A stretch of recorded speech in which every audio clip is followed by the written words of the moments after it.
Tonight in Spotlight on America, violent attacks on our first responders. It's part of a disturbing trend across the country. Well, tonight, Fox 17 News' Lisa Fletcher shows us how states and the federal leaders are working to put a stop to it.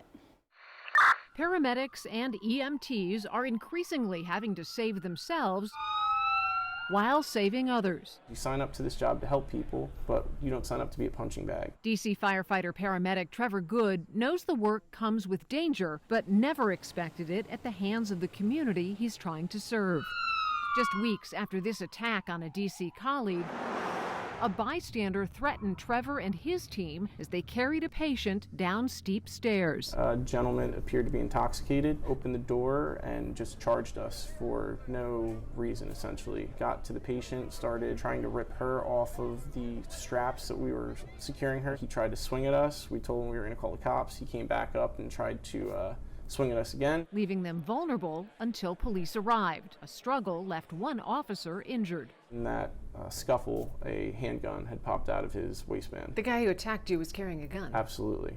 Yep. A new national survey found nearly half of firefighter paramedics and EMTs surveyed reported experiencing physical violence in a one-year period. Please, somebody help them. You're allowed to coach, you just can't touch. In D.C., we recently attended a jiu-jitsu demonstration. I'm de-escalating, I'm talking to them the whole time. We can all work together, apply, wrist, lock, excellent. For training being considered for first responders. And Matt just comes in and just tackles me off and we all fall down together.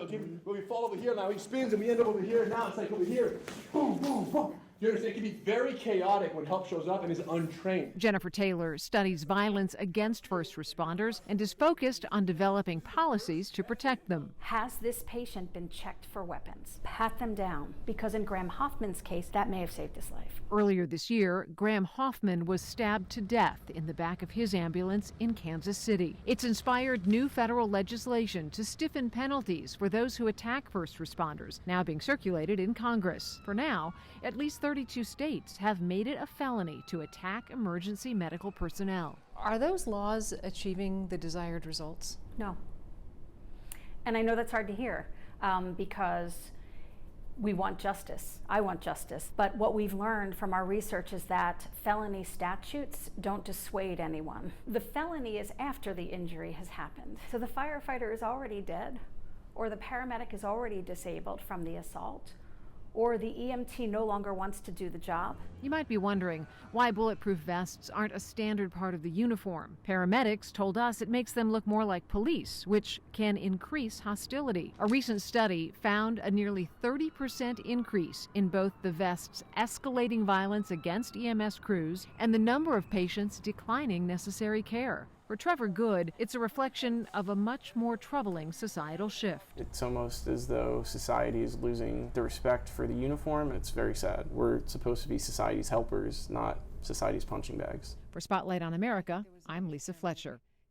Leading firefighters and EMT groups offer free online courses that address violence on the job. You can find those online at spotlightinvestigates.com.